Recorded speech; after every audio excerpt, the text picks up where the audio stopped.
Hey, here we are again on another day. It's 10/26/24 and it is 6:08 a.m. and we're still in Pahrump.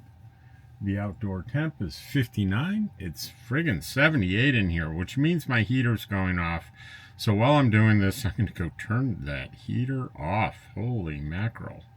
I thought it felt a little warm in here.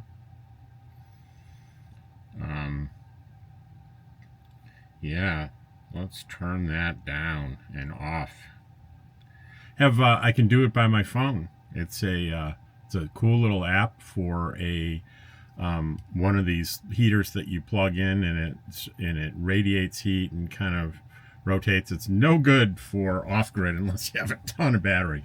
But when you're plugged in, it's a really good alternative to if you don't want to be burning your propane and run. I hardly ever run that main furnace. It's so inefficient between the use of the propane and electricity at the same time.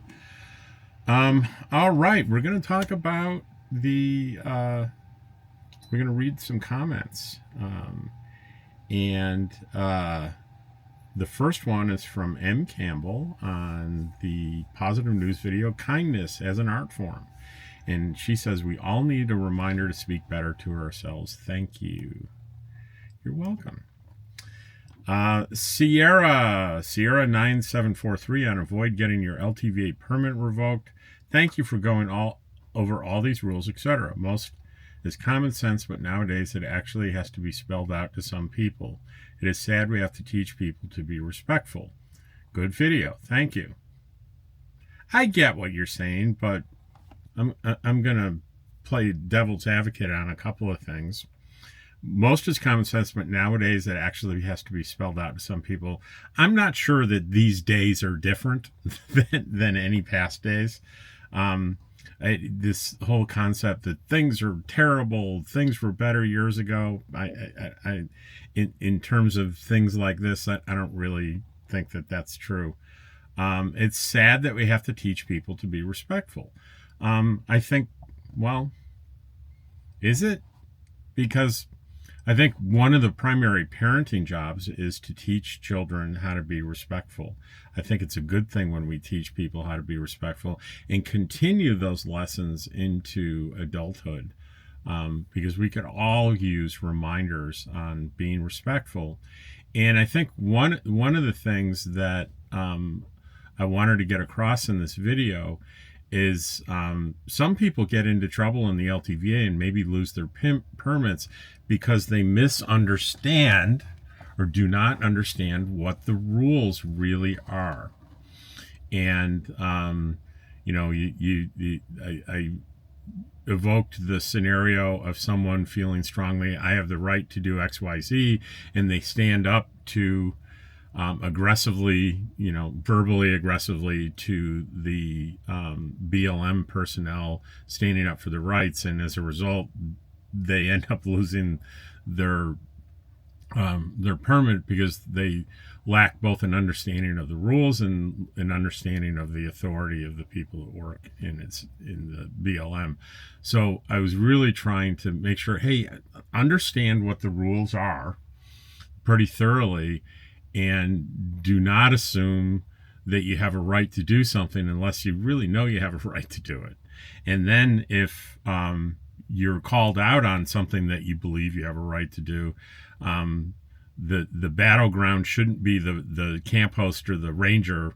If you have a complaint, there's you acquiesce, and then you contact the BLM office and find out, hey, how do I talk about something that happened? That's a better way to handle it. So those are the points I was really trying to make there. But on the other hand, if I'm not playing devil's advocate, yeah, sometimes I feel like nowadays people are less well behaved than in the past. And I think one of the artifacts is the internet shows us more direct examples of people behaving badly that we didn't have access to in the past. And it is sad in a way that we have to teach people to be respectful, because it would be, if it just came naturally to human beings, that would be a wonderful thing, wouldn't it be? So anyway, I agree, Sierra, and I disagree both. But either way, any comment that gets me thinking and talking this much is a great comment as far as I'm concerned. Lisa Roth on kindness is an art form. She says absolute truth. And combating pain on the road. And again, sorry for the whole, there's like a 60-second section of that video that's just a blurry, ugly driving video. I apologize, but I decided, you, you might ask, so you did a video, and in it you didn't notice it, but you're talking, you're doing your presentation while you're driving, and the picture is terrible for, I don't know, was it 60, 90 seconds? Why didn't you just shoot it over? That would be a good question.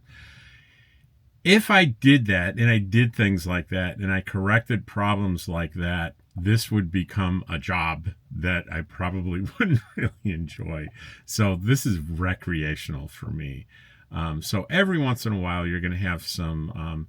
The only time I redo something is if the point of the video is what you were seeing, I certainly wouldn't put it out there. But the point of the video is what I was saying, not what you were seeing. The scene was just driving down the street. Also, if I have a video where I find out that you can't hear me talk, there's something wrong with the audio, and you say, well, Rob, you've produced some videos with terrible audio. Well, I produced them not really doing a good job of screening them and listening to them.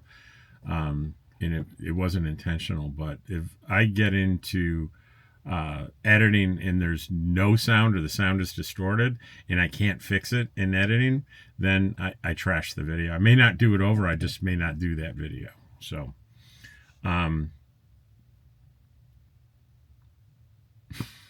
that's nothing to do with the comment.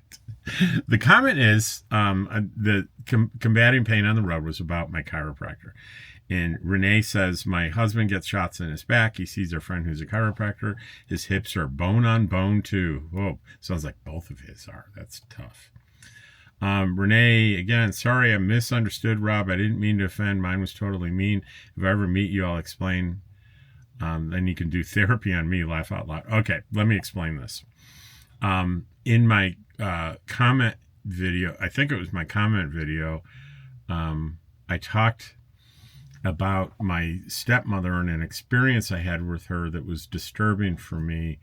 And Renee had responded to that and said something on the order of, it was a wonderful comment. She said, hey, I had a wicked stepmother too, I understand. And I had no criticism of a word she said, but it made me realize how I presented my stepmother was just one-dimensional, and it made her sound like a wicked stepmother. So I clarified that, hey, that wasn't my intent. There were both positive and negative things about my stepmother, and frankly, mostly positive. So I wanted to clarify that, and she thought it was maybe a criticism of her comment. And I responded to her. I said, my comment was more about me clarifying my overall experience with my stepmother. When I read your comment, I realized how negative my description of her was in that video. Not a thing wrong with your comment. So, not a thing. Robert Ballard on combating pain. I must be honest and admit being afraid to go to a chiropractor for treatment. But after you informed us all of your experience, I feel a bit more comfortable going. I think the process and treatment you are getting is perfect. Now, all we need to do is get a massage service for George and Dottie. Yeah. Well, Robert, I'm glad to hear that, but I assume you heard that the vast majority of the experiences I had with chiropractors were not, well, they weren't bad. I've never been hurt by a chiropractor. But until I found this chiropractor in Pahrump, I didn't get any benefit from going to any chiropractors over the years. This is the first one. I think one of the signs is a chiropractor that insists on doing a set of x-rays before he touches you. That's a good thing. I think that it's a bad sign if you have a chiropractor that just talks to you for a couple of minutes and gets you on a table and starts making adjustments. I think that's not a good sign. So, personal opinion, not a medical opinion, not an expert opinion. Um, Randy, hey, Randy has a comment on combating pain. I'm glad you have someone who's making you feel better. Yeah, he is. He is. And she comments on kindness as an art form. Every day should be World Kindness Day. And we have Renee on the comment video. Off subject, but where do we submit questions? I said, on any video, including this one, just type question at the start. It's the deadline is kind of passed for that because right after I do this video, I'm going to pull up all the questions and I'm going to do the Q&A video. Stacy Jones on kindness, seismic moment, and she says, great story. Randy on comment video, I got a little teary-eyed hearing you read the comments today. Does the heart good to know you're not alone there, and there are good and kind people who understand. Last minute question. So she has a question. Do you have a vet for Dottie and George and quartzsite and Pahrump? Well, I'm going to answer that on the next video. Thank you. And Julie Hoot, Dottie is a very old video. Dottie is starving. It's a little short I did with Dottie going crazy begging for food because I had made my breakfast and she wouldn't get it. She wasn't being fed and she was making her displeasure known. And she said, Dottie. That's Julie Hoot. Let's refresh. Make sure there's not a new one. There's not a new one. So that's a real short one for today. And I'm going to get going on the next video.